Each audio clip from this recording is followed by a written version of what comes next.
I am 31, female, married to my 30-year-old husband, and we will call him Rick. My mother-in-law, MIL, who lives 10 minutes away, let's call her Judy.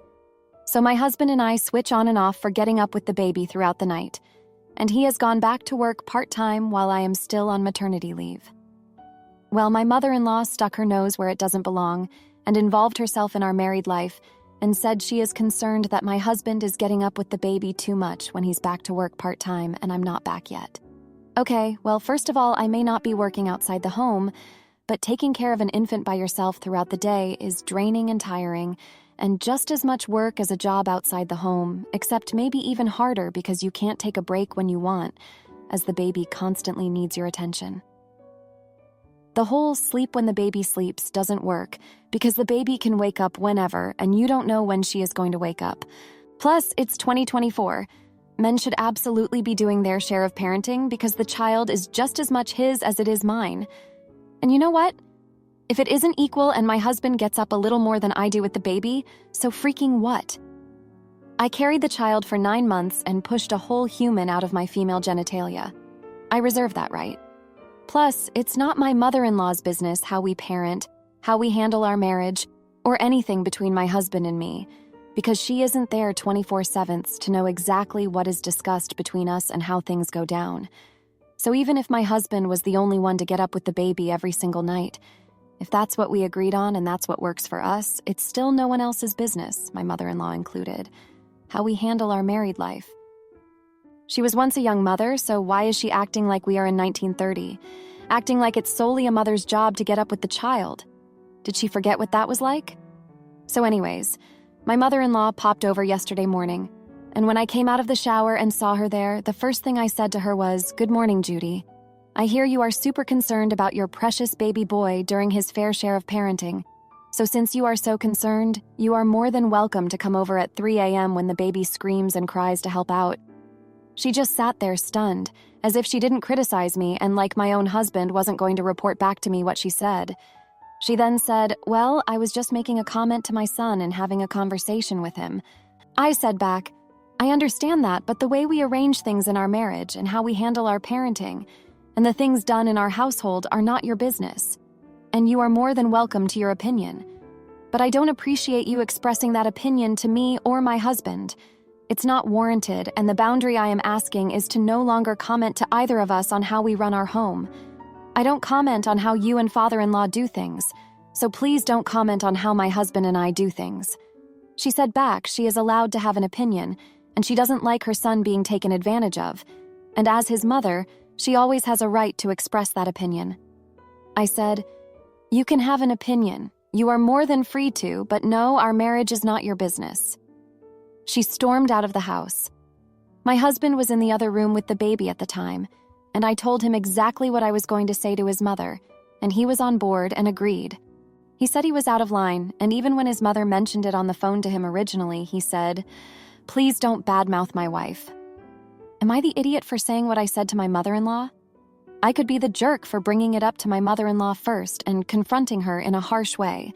Now for a few comments before the update. Comment 1. You are one angry, you're the jerk, YTA. If you go this crazy over someone saying your husband should be getting more sleep, what are you going to do when someone actually does something wrong? If your mother said your husband should be doing more, would you be okay with him reading her the riot act? I am thinking not. Personally, if I were your mother-in-law, MIL, I would be knocking at your door at 2 a.m. every night just as you requested. Bet that would really piss you off. Comment 2. I agree. Since my husband stuck up for me and stood by my side, it was unnecessary for me to talk the way I did to my mother-in-law. I think maybe I should apologize to her and just explain that I felt hurt and offended, as it felt like she was implying I don't help out enough. In the future, please refrain from making judgments on our marriage. But I should absolutely not have gone off on her the way I did. Now for the update, thank you for sticking around for more of what's been going on. So after that blow-up with Judy, things got quiet for a bit. Too quiet, if you ask me. It's like the calm before the storm, you know? Rick and I were doing our best to keep things smooth, but it felt like we were walking on eggshells around each other, not wanting to bring up his mom and start another argument. Then, out of nowhere, Judy calls me. I was shocked, to say the least. She never calls me directly, always goes through Rick. She starts off all sweet, saying she's been thinking about our conversation and she's sorry if she overstepped. I'm on the fence, but I figure, hey, maybe she's trying to make amends. So I let my guard down a bit and we chat about the baby, the weather, normal stuff. But then she slips in this little comment about how she noticed I've been looking tired and maybe I should consider staying home full-time, even after my maternity leave ends. It was like a slap in the face, all that niceness just to say I'm not handling things well. I kept my cool, though, and just told her I'd think about it. But inside, I was fuming. Rick comes home that day, and I tell him about the call. He's got this look on his face like he's torn between being mad at his mom and wanting to keep the peace. He says maybe she's just worried about us, but I can tell he's just trying to avoid another fight. A few days later, I'm at the grocery store, and who do I run into but Judy? She's all smiles, acting like we're best friends. She starts going on about this family friend who's a stay-at-home mom and how great her life is. I'm trying to be polite, but it's clear she's pushing her agenda on me again. Then the bomb drops. She tells me she's been talking to Rick behind my back, suggesting he should convince me to quit my job. I couldn't believe it. I felt betrayed. Rick and I had always been a team, and now it felt like he was siding with her. I get home and Rick's there, looking guilty as ever. Turns out he's been feeling the pressure from his mom and didn't want to upset me, so he kept it to himself. He says he just wants what's best for our family, but I can see the conflict in his eyes. He's stuck between his loyalty to his mom and his commitment to our partnership. We have it out, right there in the kitchen. I tell him I need him to stand with me, not his mom, that our family decisions are ours alone. He looks torn up about it, but I can see he gets it. He promises to talk to Judy and set some boundaries. The next day, Judy comes over, unannounced, of course. Rick takes her aside, and I overhear bits and pieces of their conversation. He's firm, telling her she needs to respect our choices, and that he won't let her comments slide anymore. I'm holding my breath, waiting to see if he'll really stand up to her. And then, it happens. Judy starts crying, saying she just wants to be involved and help out.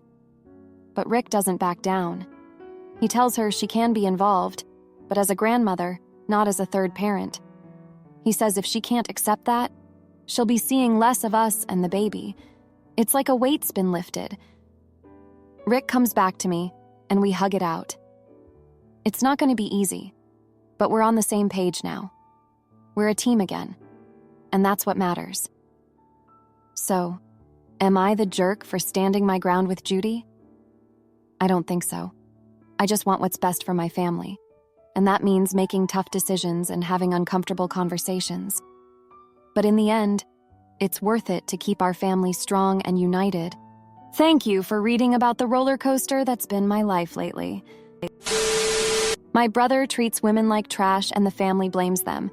But when he becomes a suspect in a fire, I ensure the whole town sees his true colors and watches him get cuffed and dragged away. I despise my brother. The last time we were in one of the others' house, I told him to stop speaking to his girlfriend like trash, and he shoved me into a wall. My husband started yelling at him, so he decided to try to fight him, which was bold of him. Since we only have awkward small talk when we run into each other in our very small town, maybe 6-7 times a year, I could type for years and not type out everything I hate about him and every terrible thing he has done. But all his endless actions boil down to this. He sees himself as the true victim of the world despite having everything handed to him, including a farmhouse, a barn, and a massive farm. All he does is whine about what a victim he is. It makes me sick. But the main issue is how he talks about and to women. He has not been single more than 7 days since he was a teen. He meets girls, terrorizes them, and then the entire family blames them. Girl after girl after girl. They are all crazy. Insert all the slurs. And my brother is a perfect little victim. I grew up hearing my brother and my parents describe his girlfriends as SL at TS, Wach at Res, B at TTHEs, Cchents, male to Cchents.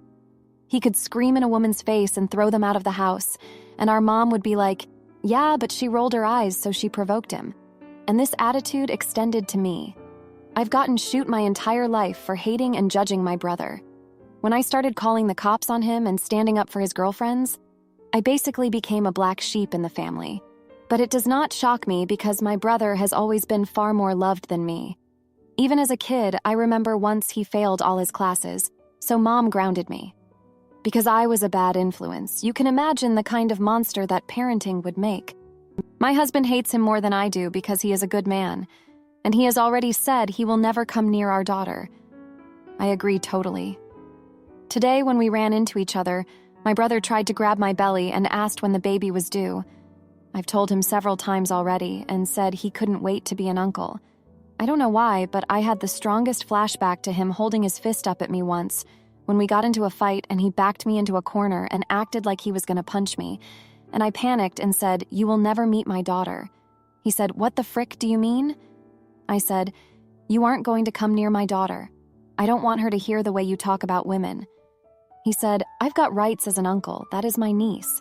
And I panicked even worse and said, "I will ruin your life if you try to see her." I don't even know what I meant by that, but he got extremely upset. At this point, we were outside and he was screaming. And I kept panicking even worse. My uncle's best friend came out of nowhere, small town once again, and helped me over to my truck and then laid into my brother and called him a little POS. And now I am home, and I am still extremely upset. I know I started it, but I couldn't stop myself. Just the thought of him near my daughter made me lose it. Maybe it is an autistic thing. I have autism that I panicked like that. But I feel very guilty about the scene we made. Am I the idiot? Edit. Thank you for the advice. I am getting a restraining order ASAP. I will also look into selling my land, but I am about to drop this kid, so I can't really move at the moment. But a fence is going up today. An extra tall one, like people said, and a bunch of cams. Thank you all. Now for a few comments before the update. Comment 1, not the idiot. I've got rights as an uncle. Gave me chills. I would agree that you may need to look at selling your land home and move somewhere safe. But if that isn't an option, look into legal means to keep your brother away from you, your family, and property. There is no changing what he is, and his unfettered hate is going to cause bigger issues further down the road. Keep strong and congrats on the future birth. Comment 2. Go no contact North Carolina with him and your whole family. You go home to mom and dad to visit, and you know the golden child will be there. Go no contact. Don't tell them when you go into labor. Put up cameras, fences, and get a big dog as mentioned before. Don't ever go anywhere alone with your child. Or just sell and move away because staying no contact in a small town is impossible. Now for the update, thanks for sticking around. So, a lot has happened since last time. Just when I thought things couldn't get more heated with my brother, they did. After our last encounter, I was determined to keep my distance. But fate, or rather our small town, had other plans. I was at the grocery store minding my own business when I heard a commotion at the checkout. It was him, arguing with the new cashier over a coupon. Classic him, making a scene over nothing. I tried to slip out unnoticed, but he saw me. He stormed over, red-faced, and started on about how I was ruining his life, how I had no right to keep his niece from him. I kept my cool, told him to back off, and that's when he did something I never thought he'd do. He announced to the whole store that he was leaving town, that he couldn't stand being persecuted by his own family. He made it sound like he was the one being wronged, like always. The aftermath was a mess. People were whispering, taking sides. Some said good riddance, others felt sorry for him. My parents were furious with me, saying I'd driven him away. But deep down, I knew this was just another one of his games. He wanted to play the martyr, to make me the villain. It worked on some, but not on me. Then just as we were all adjusting to the idea of him being gone, something else happened. The old Henderson place, a few miles out of town, caught fire. It was a big deal. The Hendersons were well-liked, and the whole town rallied to help them out. But then rumors started that it wasn't an accident, that someone had seen my brother lurking around the property before the fire. I didn't want to believe it, but it made sense. He was always one for a spectacle, for making sure he left his mark. The police got involved, and it wasn't long before they came knocking on my door. They had questions about my brother, about his whereabouts. I told them everything, about the threats, the fights, the public departure. They took notes, looked at me with that mix of pity and suspicion that I'd come to expect. But I stood my ground. I knew I hadn't done anything wrong. Days passed, and the tension in town was thick. People were scared, wondering if the fire was just the start. My parents were beside themselves, not knowing where their son was or what he was capable of. I felt for them, I did. But I also felt a grim satisfaction. Maybe now they'd see him for what he was. And then the proof came. Security footage from a gas station on the outskirts of town showed my brother buying a can of gasoline the night of the fire. The police arrested him 2 towns over, where he'd been hiding out, waiting to see his handiwork unfold. He denied everything, of course, but the evidence was there. He was charged, and the town breathed a collective sigh of relief. As for me, I felt vindicated. I'd been saying for years that he was trouble, and now everyone saw it. It wasn't a happy feeling, more like a sad sort of triumph. But it was enough. Enough to know that my daughter would be safe from him, that my family might finally wake up to the truth. So, that's where we are now. My brother's awaiting trial, my parents are grappling with the reality of who their son really is, and I'm just trying to move on. It's not easy, but I'm doing it, one day at a time. Thanks for reading. My ex couldn't stand my kids moving back in, so after he lost his job and new wife wanted a divorce, I helped her lawyer up and watched him squirm as he got a taste of his own medicine, living in his parents' basement with nothing to his name. My ex-partner, Mike, 55-year-old male, and I, 54-year-old female, broke up because he hated that my kids moved back in with me. Unfortunately, due to the cost of everything, my children had to move back in. I live with my 6 kids and grandchild, 31-year-old male, 32-year-old female, 2-year-old male, 27-year-old male, 26-year-old female, 25-year-old female, 15-year-old male. Once my son and his wife told me they were struggling, I told Mike, and then I asked him to make time to move his junk out, because I wanted to convert the basement into a separate living space for my son and his then pregnant wife. This didn't sit well with Mike because he had plans to convert it for himself, but he had been saying that for years and never did anything. After some arguing back and forth, we left it at that. Eventually, my son and pregnant daughter-in-law moved in. Then, after months of planning and hard work, my son and I converted the basement into a decent-sized 2-bedroom, 2-bath apartment with its own kitchen, dining space, and laundry room, right in time for my grandson's birth. A year later, my other son was let go, and he also moved back into his old bedroom. Then, one by one, my girls also moved back into their old bedrooms. All my kids are saving up so they can eventually buy their own homes without being dragged down by debt. I am beyond happy to have my kids back home and love having us all together. My teenage son is also happy about it. He gets to hang out with his siblings instead of feeling left out due to the large age gap between them. The only person unhappy about this arrangement was Mike. Mike has a very lift-yourself-by-your-bootstraps mentality and feels my kids are weak for having to move back in, despite my many attempts at explaining how the pandemic and the recession have had a hard impact on people's lives. My kids also don't pay rent. This really pissed Mike off, not because it would mean he had to pay for things, but because he just didn't agree. I didn't, and still don't want them to. I want them to save as much as they can. My kids are responsible people, and I know how their finances are set up. I know what their financial goals are because I helped them create them. At the end of our relationship, Mike was constantly making me and my kids feel like shoot. He was constantly nagging and belittling them in their own home. I finally had enough of his behavior, and after a really bad argument, we broke up. Mike moved out. It's been nearly a year, and Mike is married. He's living in his parents' basement with his pregnant wife. I recently saw him at a mutual friend's dinner and get-together, where Mike spent the majority of his time making snide remarks and backhanded compliments towards me. At one point, he said, and I'm paraphrasing here, that younger foreign women make really good girlfriends and wives. I eventually had enough and said, that may be true, but at least at 55, I'm not living in my parents' basement. This really got to him, and he was pretty withdrawn the rest of the evening. Our mutual friends told me that what I said really hurt Mike because he recently lost his job and was struggling with the cost of everything. Edit 1. Mike never paid for my kids. He never paid my bills. I have always worked, and I completely cover my own cost and pay for myself. I pay my bills and everything else. I have never taken a penny from Mike.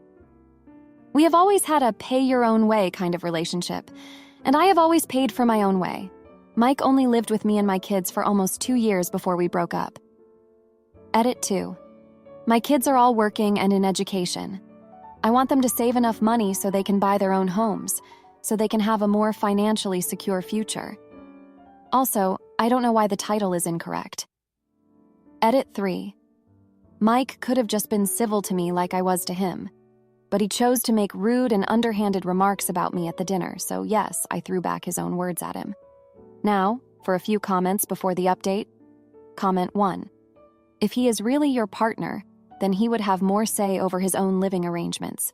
If he is just someone you let live with you because you wanted companionship, and now you would prefer the companionship of your kids and grandkid, then fine. He is entitled to draw his own boundaries, and you are entitled to decide what is best for you. Personally, I hope I would do exactly what you did, but I certainly do not think we need to try to frame him or you as an AH. He just did not sign up to live with you and your 7 kids' grandkid. It does not make him a bad person. Comment 2. Everyone sucks here. You moved a football team into your home with no regard to your live-in partner's feelings about it. I have no idea how bills were split because at one point you say your kids do not pay anything, so he would have to, and other parts you say he never paid anything, so that makes no sense. What he said is out of line after the situation is done. But I mean, have some self-awareness. All of your kids are great with finances but had to move home to their childhood bedrooms. Your son is growing a whole butt family in your basement. You are all weird. Now, for the update. Thanks for all the comments on my last post. Well, things have escalated since then. Just when I thought Mike couldn't stoop any lower, he proved me wrong. He showed up at my doorstep last week, unannounced and uninvited, with a moving truck. Said he was here to collect his forgotten belongings from the basement. I was stunned. There was nothing of his left, but he insisted on rummaging through my son's apartment, claiming some of the furniture was his. It wasn't. My kids were furious, and so was I. But we let him look, just to get him out of our hair. He found nothing, of course, but on his way out, he made a snide remark about how we were all squatting in a house that should have been his. That was the last straw for my eldest daughter. She's always been the fiery one, and she confronted him right there on the front lawn for all the neighbors to see. She told him off, said he was never part of this family, and that we were better off without him. He left, but not before promising that we hadn't seen the last of him. The next day, my youngest daughter, the one with the sharp mind for business, came to me with an idea. She had been saving up, and with some help from her siblings, they wanted to buy the house from me. They said it was time I retired and enjoyed life without the burden of a mortgage. I was touched, but I didn't want to take their hard-earned money. They insisted, saying it was their way of thanking me for all I'd done for them. We're still discussing it, but I'm leaning towards saying yes. But here's where it gets really interesting. Mike's new wife, the one he left me for, came to see me. She was in tears, said she had no idea what kind of man Mike really was until now. She told me he had been using her, that he was still obsessed with me and the life he lost. She was leaving him, and she wanted my help. I was shocked, but I agreed to help her. She's young, and she's got a baby on the way. No one deserves to be treated the way Mike treats people. So I helped her find a lawyer, and I'm supporting her through the divorce. It's the least I can do after all the trouble Mike has caused. And the sweetest part? Mike doesn't know yet. He's about to get served with divorce papers, and his world is about to come crashing down. I can't say I'm not enjoying the thought of him getting a taste of his own medicine. In the midst of all this, my teenage son has been a rock. He's been helping his siblings with their plans, and he's been supporting me through the drama with Mike. He's growing up to be a fine young man, and I couldn't be prouder. So, that's the update. It's been a rough week, but I feel like we're finally moving past the shadow Mike cast over our lives. Thanks for reading. If you liked this video, you'll probably like these too. Also, while you're here, please consider subscribing. It's your support that keeps this channel alive and allows me to make better and longer videos. Have a great day.